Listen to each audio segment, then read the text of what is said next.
Hello, everyone. My name is Sujin Lee. I'm a host of a Physician Entrepreneur Mastermind. Today, I have a very special guest, Dr. Kristen Gibson. Dr. Gibson is a family physician and trauma specialist in Calgary, Canada. She has over 100,000 followers in TikTok as a TikTok trauma doc. And also, she's an author of the upcoming book, Modern Trauma Toolkit, a solution-focused book about trauma with a systems lens. Today, Dr. Gibson will share her journey as a family physician, trauma specialist, and also as a founder of Safer Space Training, an organization that helps individuals and companies to create safe space. Welcome, Dr. Gibson. I'm happy to be here, Sujin. Thanks for asking me. Okay, so when I read your bio, I'm like really curious how all this evolved. So can you take us back when you finished your training and how you started your journey as a physician, clinician, and then transitioning to a trauma specialist? Yeah, it is an interesting story. I graduated as a family doctor here in Western Canada in 2001. And when I had done my training in Toronto for my medical school, I had been interested in absolutely everything. So initially I wanted to do pediatric neurology. So I did most of my electives in neuro. And the reason I went into family medicine is because I recognized that as a family doctor, I could explore all of the different facets of medicine. Mm-hmm. And I did. So I worked briefly in the emergency room. I was a hospitalist, so inpatient adult doctor for 16 years. And at that point, the night shifts were really starting to get to me. I was in my 40s. I just couldn't keep the pace up. So I pivoted into community then. So you I'm sorry, go ahead. Yeah, no, please. No, so did you work as the outpatient physician and also inpatient too? Because you mentioned that you're working at the nights. When I was a hospitalist, it was just inpatients at that point. So I wasn't doing a lot of traditional family medicine for most of that time. So I went back to traditional family practice with a bit of an equity lens. When I was midway through my hospitalist career, I became more involved in medical education, and I did my master's in medical education. And I created a residency program in health equity. And so when I pivoted into community, it was really important for me to work with special priority populations. And so I started working at the refugee clinic and at a very low income community health center. And that is when I started to recognize how trauma was underlying all of the mental and physical health conditions that are. So when I look at the systems lens through healthcare, I like to get at the root of the problem. And I think family medicine is good at that, at being preventative and root cause focused.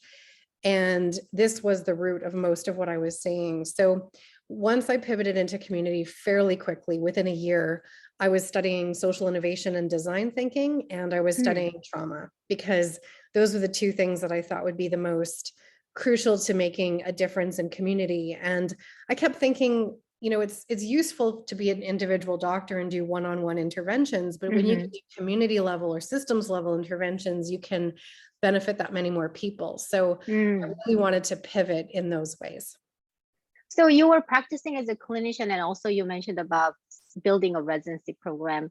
And when you were doing the community, is it clinic, recognizing all this underlying cause of a trauma, whatnot? Were you at the leadership position at the time? No, I stepped down. I was the program director for the residency program in health equity. So I stepped down from that in 2014 or 15, I want to say.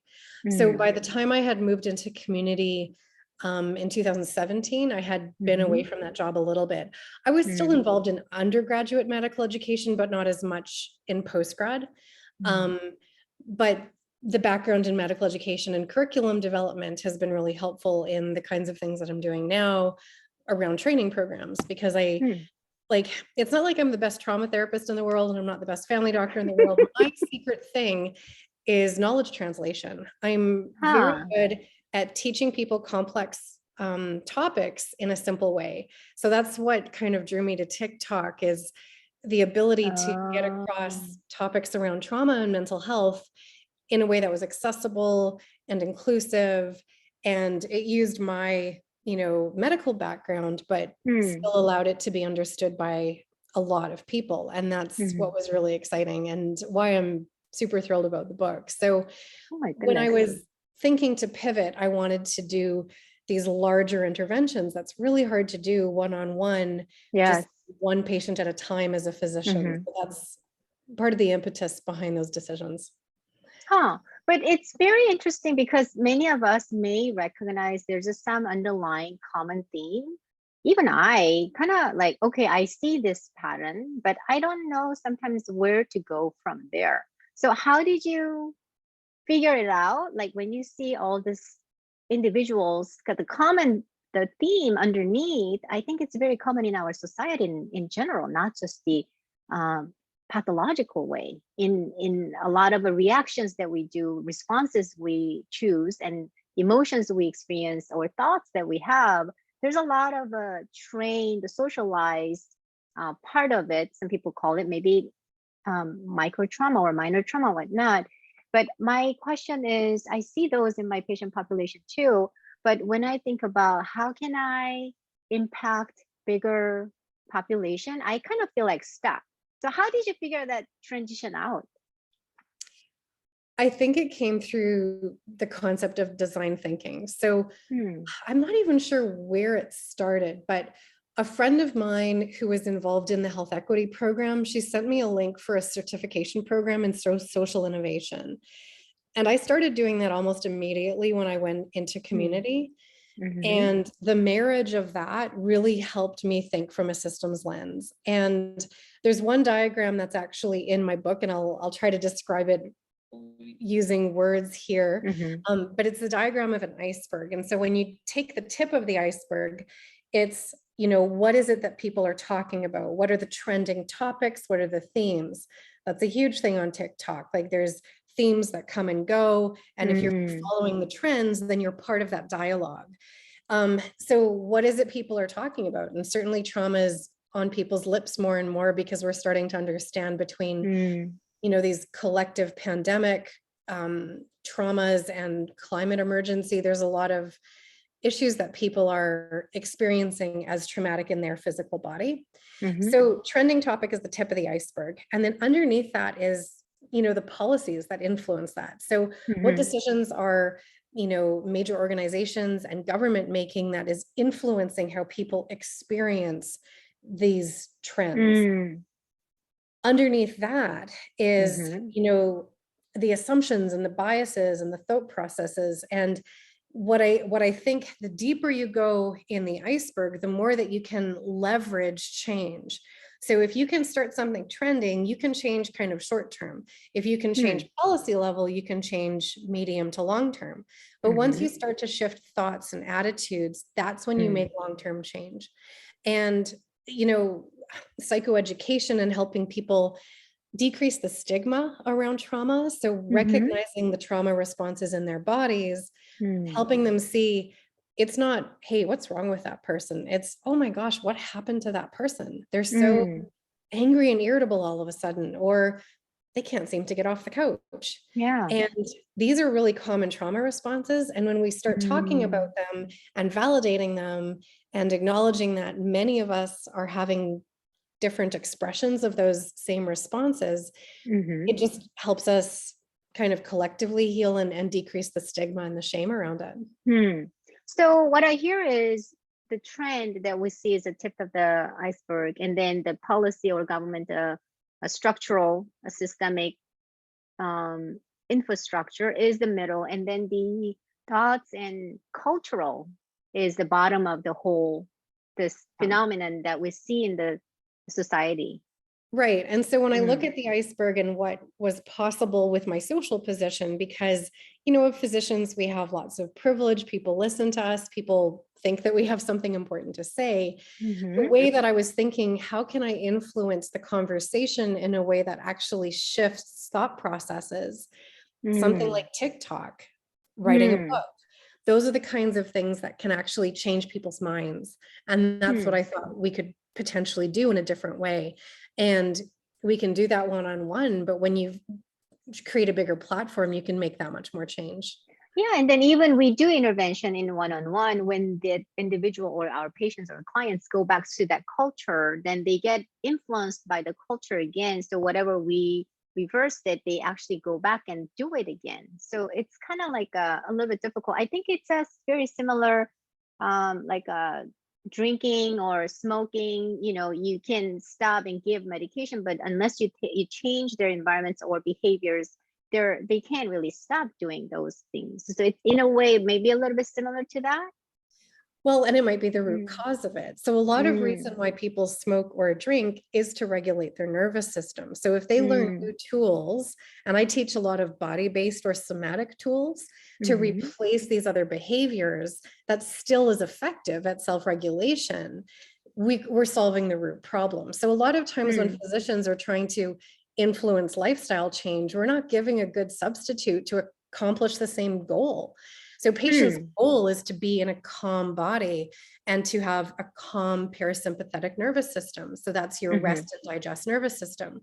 A Yes. lot of us are running around in sympathetic overdrive when our mind is racing and our heart is racing and we just feel very overwhelmed and anxious. And it gets Yes. diagnosed as an anxiety disorder, but a lot of times it's actually a dysregulated nervous system.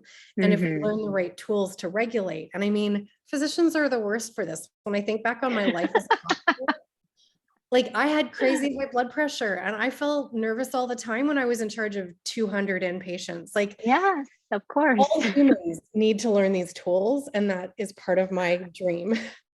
Oh wow. So it's fascinating because I believe many of us physicians recognize that. Yeah. And I feel we kind of stuck in the position of influencing individual patients, or they go into the systemic and change to policies and you know, clinical guidelines, whatnot. That's what we do. But we actually have, I'm sure there's some people understanding that whole cultural shift needs to be happen, and then actually just like yourself going under the base of the iceberg and able to influence it. How did you figure that out? It's the Ikigai, right? So it's what is Hmm. it that I have the skills to do? So I have a gift at knowledge translation to help people understand hard concepts. That's like my little Mhm. thing. I Yeah. understand trauma. I mean, I took probably Mhm. 5 years of working part-time. I studied with the people across the world that were the greatest at trauma. I read about Mm. 300 books. You know, I really took a deep dive into understanding trauma. I do Wow. not get good training in it at all. Um, Mm. so, you know, I had those special skills. So what is the thing that I'm good at? Those things. What is the thing that the world needs? And it's becoming more and more apparent that a deep Hmm. understanding of trauma at the community and individual level is going to be very helpful for everybody. So the Hmm. world needs that. And then the third part of the Ikigai is what would the world pay you to do? And Yes. so I'm just trying to Yes. figure that out. So I don't get paid to do TikTok. I have chosen not to do Uh-huh. advertising and sponsorships because Yeah. I just worry about the professional integrity aspect of it. But Mm-hmm. my TikTok got me the book deal. And you know, it's a Mm. great book deal. It's with a top 5 publisher. I'm super hopeful that Wow. it's going to be, you know, a bestseller and that people will jump into it because I Uh-huh. put so much time and thought into it. I got beta readers to help me make it more accessible and inclusive Mm-hmm. for different kinds of social positions and different backgrounds and experiences. So I, you know, I have a dream that something like that could influence. Hmm. And then that way, you know, writing and doing clinical medicine and doing training programs, these are different ways that I can attack different levels of that Different ice. levels. Yes. Yes. Yeah. That's So right. we're just Wait. looking for leverage points and Wow. who are we with our skill sets and what are our individual leverage points that we have access to. Hmm. It's fascinating that we look at it ourselves as that as a physician, we can impact the tip of iceberg that present with the symptoms and signs. And also we can be in the middle, changing the systems. And also we can be at the impacting larger, actually changing the whole culture of it. So we actually have the ability or capacity, maybe in a way, I don't know, I don't want to put any extra pressure on ourselves, like a responsibility, because we're highly Yes. educated and informed, and we are very good at teaching other people, finding resources, and able to distinguish what's the correct information, what's the false information. We're very good at that. I never seen physicians like in that position. So there's But a thoughts I about, think yes. there's certain aspects of it where we're at the bottom of the iceberg and we don't even really think of it that way. So think about how many people were doing, public health education during the pandemic, even though it wasn't in their job description. So in Canada, in medical training, we have something called the CanMeds roles, and it kind of describes the different aspects of professionalism that you should have when you graduate from medical school. And some of those are scholarly and academic roles, but one of the main ones is advocate. So it gets left off of medical curriculum far too often, but in Canada, it's actually written in the job description. We are supposed to graduate advocates.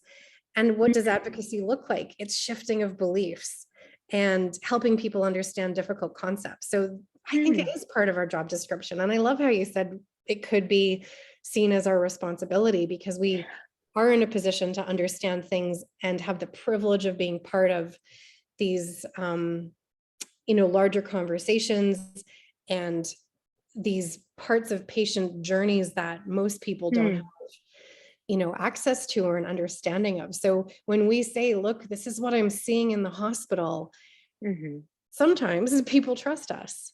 And yes, earning and keeping that sometimes trust and just being really deliberate about the messages that we share. I think that's a huge part of our job, and it can be very impactful. Well, you know what, that trust, I think we're privileged in a way that strangers really trust us, that we say, I need to do this, and they usually let us to do it if we explain enough. It kind of it brings me an interesting point, because you mentioned about we're advocate.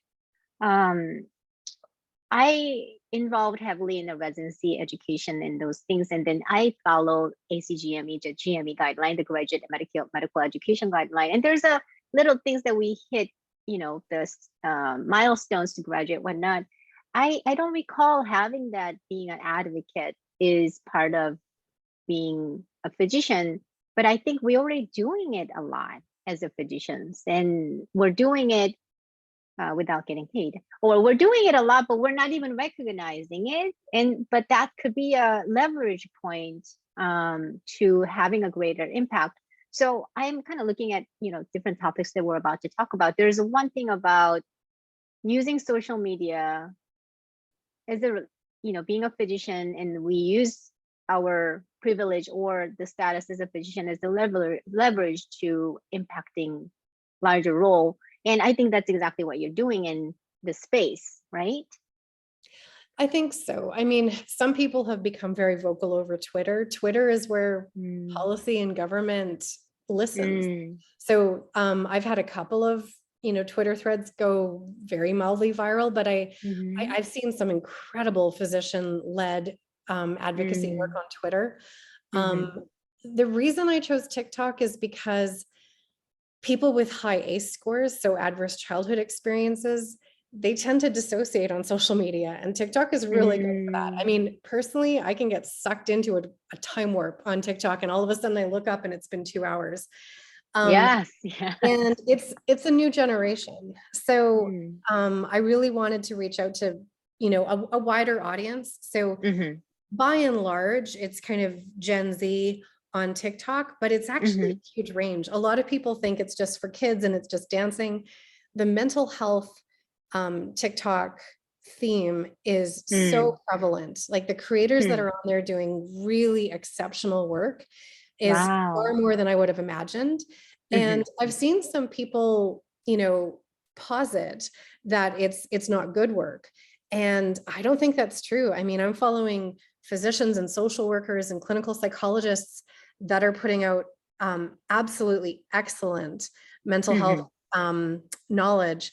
And every once in a while, you see somebody who is getting something third hand and they don't actually have any training, and they might say something that's, over enthusiastic, saying everyone has ADHD, because that happens. But that is the minority of what happens on the app. It's good information, and there's lots of people wanting it. So I think one of the reasons why I have so many followers is because I try to be really kind, and I try to be very accessible. And this is information people want. So I'm such a huge fan. The doctors that I follow on TikTok are amazing. And I'm Oh, hoping that wow. more of us will get on there. I see. I mean, I know a couple kind of physicians has a big followers and they're influencing it. They are literally influencers to public health and communities in general populations who doesn't have, you know, training or knowledge or experience in that area. But Yeah. I think we kind of sometimes distance ourselves from patients with some reasons and whatnot. But I think probably that might be a good place to physicians to go on if we want to have a bigger impact to the general communities and population. Yeah, it's good to know.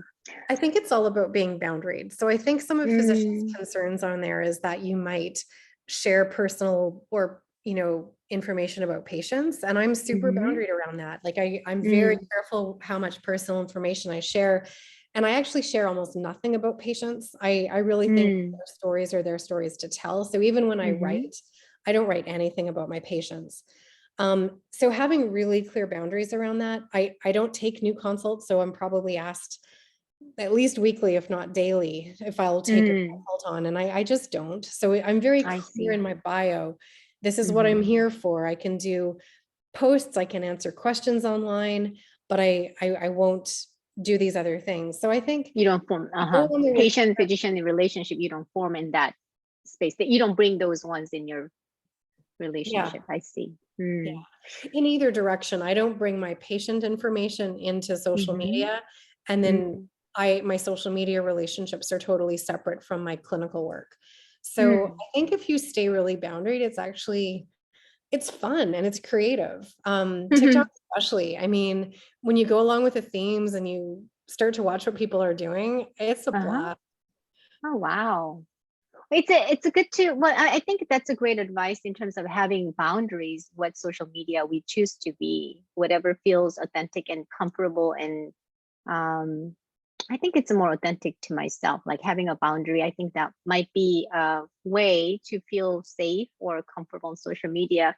I just want to change a little bit of a topic about, we kind of think about like leaders, ourselves as the leaders, and then how it became a career. I don't know, because I see some of physicians become a leader first and then they go become an entrepreneur, and some people starts as an entrepreneur and become a leader. How do you see yourself like in that space? That is a really good question, Sujin. I think I have had leadership positions from quite early on in my career. Like I was the associate program director for family medicine, I think back in 2007. So 8 years after graduation, I had a leadership role. And then within a couple of years, I was the program director for enhanced skills. We called it global health back then.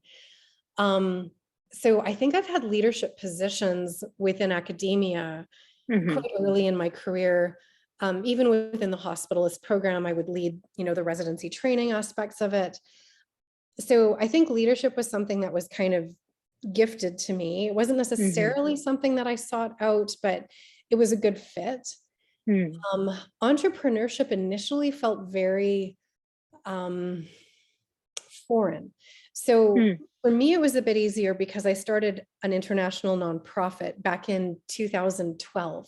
So for 10 years now, I've run the Global Family Med Foundation, and we've been doing international work and initially consultation, but then very quickly realized that, white North American perspectives doesn't translate to other countries where we work. So now we mostly just send money to family medicine programs where we've had partnerships for a long time in Nepal and Uganda. So I had been spending a lot of months overseas, being really invested in this nonprofit. And we had to run AGMs, we had to have taxes, we had a board of directors. So some aspects of corporate kind of life were a bit familiar to me. 2 years ago, I started a cooperative, and the cooperative ran a music and breathwork project for newcomers. And we're trying to scale that up for long COVID. There's really good precedent around both lung function, mental health, and also obviously social isolation in running group programs for music and breath. So I've been running this cooperative for 2 years. And it's only recently that we launched Safer Spaces training. So I just started to get a little bit more bold, started with a nonprofit. The co-op had a board with lots of skills and they were able to kind of help it establish itself. And now with the corporation, my co-founder, Shwarya Kanduja, she's brilliant. And she has, it's kind of like the equivalent of an MBA in digital tech from Cambridge. So between her skill and my skill set, we can figure out how to run a company. And it just took baby steps to get braver and braver. So now I can use words like B2B and seed and the business have no idea what they meant before, but now I'm like, I'm a little bit of an entrepreneur here. That's business to business. So we are Safer Spaces training, and we're talking to regulatory bodies and organizations about getting their staff trauma informed. We'll be doing trainings in psychological first aid and nonviolent communication. And we run really exceptional training programs with our team of facilitators. So our goal is to ship HR software, which means that we would provide software programs for companies for these trainings so that they can onboard people and certify their employees as being trauma informed. And I would never have dreamed of something like this even 5 years ago. But because I took those baby steps before, surround myself with absolutely excellent team members, and we're very collaborative, it helps you feel a bit more bold because we are capable of doing system level interventions. We just need the right team, Ikigai, and some time, frankly, because physicians are so burned out. Yes, that's true. It's really fascinating because how all the pieces kind of falls into the place, and then now it's forming its own like identity, your work, your careers, and transdisciplinary. You mentioned that, but how did you meet all these team members? How did you like find out where I need to position myself so that I can meet these people? Sometimes I feel like those are not something that you can plan and intentionally do it. It's, I don't know, this universe works for you, something like that. Yeah, I totally believe in that. I think, I mean, a personal aspect to my story is I was working in Nepal in 2015 when the earthquake hit, and I had a near-death experience. So one of my interests in trauma kind of came from my personal experience of it, just being in Nepal at that time. And, you know, I came out of it physically unscathed, but having a much deeper understanding of, you know, the finite mortality of humans, and having witnessed so much unbearable tragedy, and just that striking difference in around inequity and privilege. I had the ability to leave the country within a few days, and many people survived hundreds of shocks, and it was really impactful. So I feel like there's been a lot of phenomenal things that happened in my life since then. Within 6 months of coming home, I was offered my first TED Talk. And I got involved with Lissa Rankin in California. She runs the whole Health Medicine Institute. And these little catalyst things started propelling me in a completely different direction. And I think what it did with the earthquake is just kind of, when you're a physician, you feel like you're sitting in this box where this is the thing that you do. And the earthquake just blew the box open for me. And it's very obvious to me when I'm getting strong signals from the universe when I'm on the right path. And the path has been amazing since that time. That's interesting. You know, it's like a earthquake is like a metaphor in a way, you know, it's like shaking your identity, but it actually physically happened. It's I don't know if it's a coincidence, the universe is really calling you to the direction. But so now you do still have this nonprofit organization, right, to supporting the family programs in different countries, and you have this safer space training. Can you tell us a little bit more about that? It sounds like a really, you know, now I see that when you onboard in certain organizations, they go through basic trainings for that. For physicians, we go through in America, we usually go through the like ethics issues and compliance and issues and medical records training, and there's many, like a whole orientation, whole day. I hear that you're training for safer space training, some of the companies and big organizations are incorporate as part of their basic training. Is that what's happening in Canada or That's nationally our and goal. internationally? Yeah, so we're still very early. We're running some pilot sessions with a university-based organization here in Calgary, and then we're doing just some brief webinar with a much larger organization in the United States. So this fall, we're doing some pilots. And once we have that, we'll be running some online cohorts. But our goal would be to say, look, we have excellent training programs in how to be trauma-informed, psychological first aid, and nonviolent communication. How many professionals need this kind of training? I would argue everybody. I mean, everybody. imagine if a teacher had this ability to understand the emotional regulation of her students and to help them practice mindfulness and somatic techniques to get their emotions under control and to shift their nervous system response. So from teachers to dentists to physicians, I think all professionals should do this. So we will be approaching regulatory colleges and describing this as something that we think they should be implementing as a self-regulating profession. If we're not trauma informed, we can do great harm. And one of the things that I hear about on TikTok is medical trauma, you know, whether it's the interaction or the events that happen in hospital, we end up sometimes causing trauma inadvertently in our patients. And so if we don't recognize that, we can't prevent it, and we certainly can't help once it's happened. So that's certainly part of what we're wanting to do. Right now, we're also working with organizations to say, well, what would it look like if all of your employees could recognize in each other, what does a trauma response look like and how can you respond? And also in their clients or customers, like, what does it look like when that's what you're seeing? You know, we're just seeing somebody who's being angry or irritable, but what if it's a trauma response, and how might you respond in a different way? There's a really cool book by Bruce Perry. He's a psychiatrist and a psychologist, and Oprah Winfrey. And the title is What Happened to You? And the reason is because, you know, in medicine, what we're trying to do is to shift that question from what's wrong with you to what happened to you. Because generally when someone's in front of you and they're behaving in an erratic way, it's not because they're a bad person. It's because something happened to them that's changing their mind-body system. And once we have that understanding at a collective level, it just changes the dialogue. It changes how we interact. We bring more self-compassion and compassion for others into play. I think it's really important.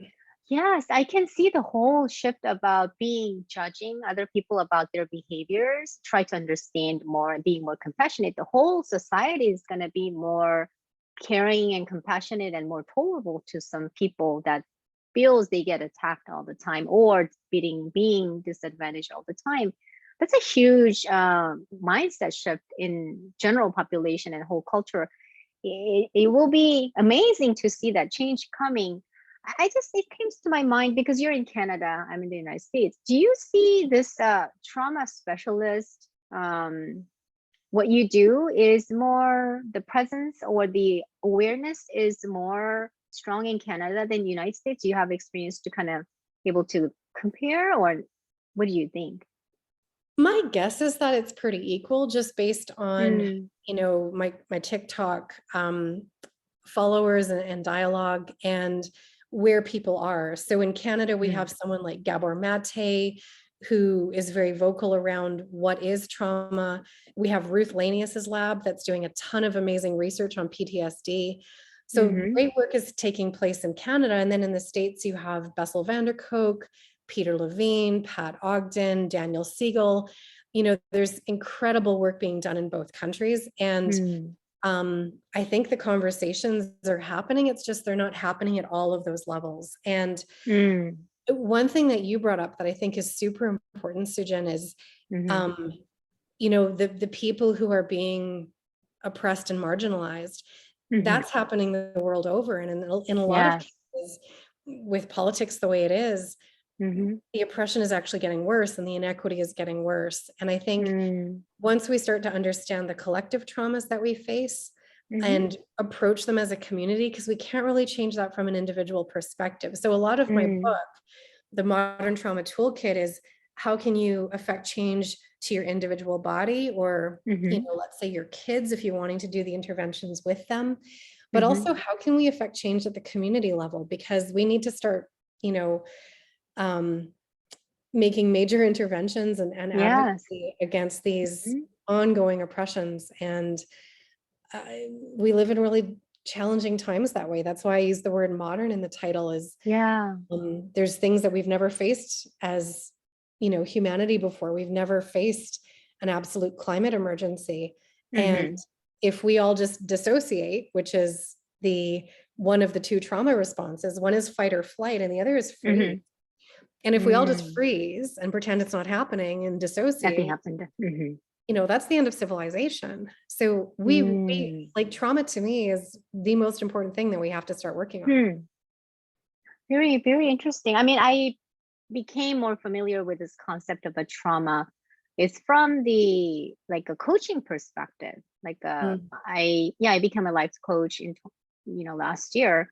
And then I hear this trauma-informed care, trauma-informed therapy. I didn't know much about it. I mean, as a physician, I think about the physical trauma, like a level 1 trauma. They have a brain bleed and car accidents. Those are trauma. But now I hear a lot more about this emotional trauma or psychological trauma, and I feel it's coming more aware. The physician communities may be being more aware, but I feel we're very early stage. Yeah, I agree. And it's sad because I think physicians could really be leading this conversation, and both because physicians undergo so much trauma. I mean, when you think about residency training, it's trauma to our physical bodies because we pretend we're not humans who need sleep, food, and a bathroom sometimes. We have a lot of mental health trauma because we're constantly dealing with death and loss. And we're being told that we're supposed to be constantly curing things that aren't curable. The human body is supposed to die. And we feel this as failure when it happens. So I think physician-related trauma is really important, and we don't acknowledge it because we're so tough and we just kind of get trained to push through. But I think it's really contributing to burnout, and it also contributes to cynicism, because either we're in fight and flight and we're kind of going really fast and staying busy and staying distracted, or we're dissociating and we're just disconnecting from our patients. We're not allowing ourselves to love and care about people because, that relationship is probably going to end in death eventually, we are cynical about the possible outcomes, because when we don't feel like we can intervene at the root cause level, we're just putting out the same fires every day. And that's really frustrating for us. Oh, wow. So you know what? I'm sorry about that. Oh, is that doggies? Super cute. We're just lucky mine's being quiet. Okay, I think somebody knocked my door. But anyway, so you know what? It brings me our thoughts about physician burnout, dissociation. So I wonder, the medical training and all this trauma that we go through, and some of our physicians' response is actually responding with the dissociation. I think that might be part of a trauma response, and then physicians ended up having burnouts and stuff. Yeah, absolutely. I think we burn out from physical exhaustion when we're in fight or flight for too long, when we're working long hours, when we can't really turn our brain off about all of the duties that we have. So we can burn out from that fight and flight response, but we can also burn out from a freeze. And that freeze looks like total disconnection. We just don't care. And people see it, and it's not our fault. Like when we're appearing apathetic or cynical, if we take the shame away from it and say, hey, what if that's a trauma response, rather than saying, oh my gosh, that's a terrible doctor. So I think there's a lot of solutions to physician burnout that lie within the trauma sphere. It's not a perfect intersection, but I think it's a conversation worth having. Probably that's something that we may want to consider as a part of the intervention, when we address the burnouts, whatnot. I mean, it just came to my mind. It's it's not a surprise, or maybe that's kind of expected outcome after, physician burnout and leave the medicine, because that's like a dissociation and leaving away from the resources. I mean, we've been having this conversation for a while, but I just want to have a little, I want to hear about your books, your upcoming book. Can you tell me about your book? Yeah, I'm really excited about it. So it's based on a lot of the themes that I discuss on TikTok. The first half of it is a description around trauma and modern trauma. So it's, what does it look like on a physical level? I talk about something called the polyvagal theory, which I really hope is going to be introduced to medical school soon, because it's such a good paradigm to explain what happens to the nervous system when we're under stress. And it's been around since the 90s and it still hasn't made it into curriculum. So I go through kind of the physiology around that, but then we also talk about, what are the causes of trauma around like the system and structural levels. So I get into the DSM and my thoughts around that. I'm not a huge fan, I won't hide that.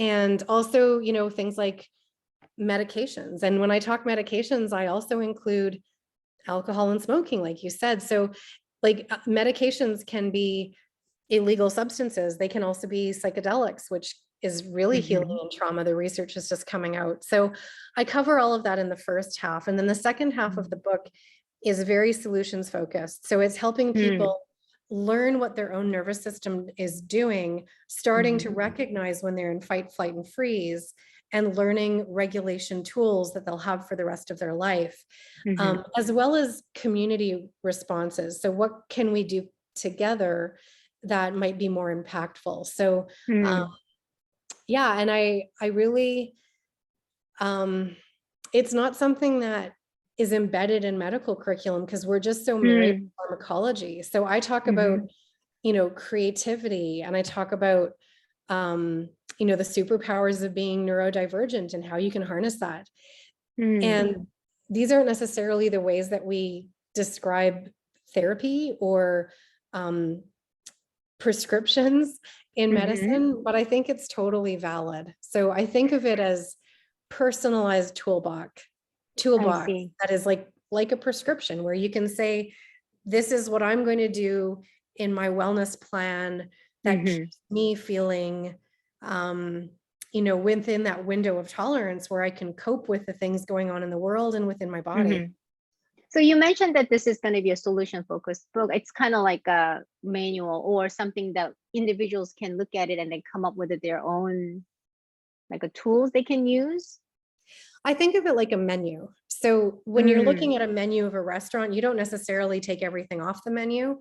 Some things are going to be more appetizing to you than others. So it's a bit of a choose your own adventure, where you've got this menu of possibilities in front of you. Almost every chapter has exercises that you can try. There will be a QR code in the book where you can link to a hidden page of my website. So the website is moderntrauma.com. And there will be a hidden page that launches with the book that has YouTube videos and an audio recording of all of the practices. So these are things that people can have for the rest of their life. Oh, wow. It sounds like it's, the only book I read about like trauma is probably The Body Keeps the Score. Yeah. Yes. And then I recommend that book to my residents all the time, because I take care of patients with strokes and spinal cord injuries who really literally went through the trauma. And I think it's really important as a physician to understand those. But now I see it as like a common social phenomenon that anybody can have different degrees of a trauma in our lives. I feel like sometimes life itself is a trauma. So I think it's a very meaningful to have this book available to use it and then pick the right tools for ourselves. I think it's going to be very beneficial. When is it going to come out? Well, the current pipeline is for May of next year. So in publishing, it takes a really long time from when you give the book to the publisher, which I did July 1st. And then I go through copy editing. I have to give early copies to the people who are giving me quotes, but I'm really excited. Actually, Vincent Felitti, the doctor who did the original ACE study, he's Uh-huh. going to read the book and Re- give a quote. So with Wow. all those processes, it takes time. So it's looking like May of next year. But I if you go to see. moderntrauma.com, you can get on the wait Okay. list. So yeah, if anybody is interested, I'd be thrilled for you to explore it. The website Yeah. itself has been really fun to create. There's 4 different Uh-huh. pages on the website, and each of them is a metaphor around trauma. So one is about the concept of kintsugi pottery, where if you break a piece of pottery and mend it with gold resin, Yes, yes. and it's seen as more beautiful for having been broken. Mm-hmm. And I really think post-traumatic growth is that metaphor. You can come out on the other side of trauma with a deeper understanding and a deeper connection to your life and to others than you would have had if you hadn't gone through it. So I had some metaphors that are illustrated on the website. It was a big labor of love. Oh my goodness. It sounds like a wonderful book that, I definitely wants to have a copy of it and use it, as a menu for myself. That would be really great.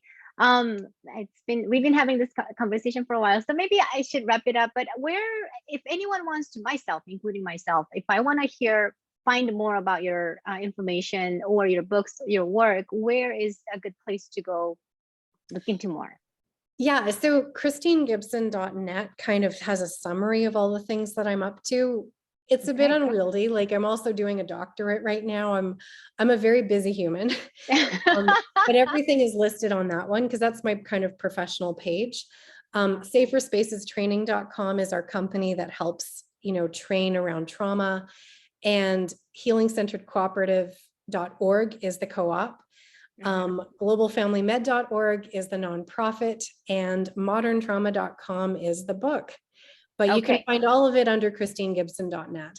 Okay, so I'll have all this information included, and I'll post this on YouTube, and then I'll usually write a show notes, so it should be available. And also I'll post it when I post the live in the Facebooks and my Instagrams and social media too. So I have a lot more questions, but it's getting late over there. So we would like to wrap up. Thank you so much for all the information. I'm really excited, and I really look forward to seeing all of your how it's gonna evolve and impacting so many people, humans actually, in the community, nationally and internationally. I'm really excited for your work. I hope so. I'm hoping we're getting deeper in the iceberg because we really need it. Thank you. That was a really thoughtful and stimulating conversation. I really enjoyed it. Thank you so much, Kristen. I'll talk to you soon again. Thank you. I hope so. Okay. Bye. Bye.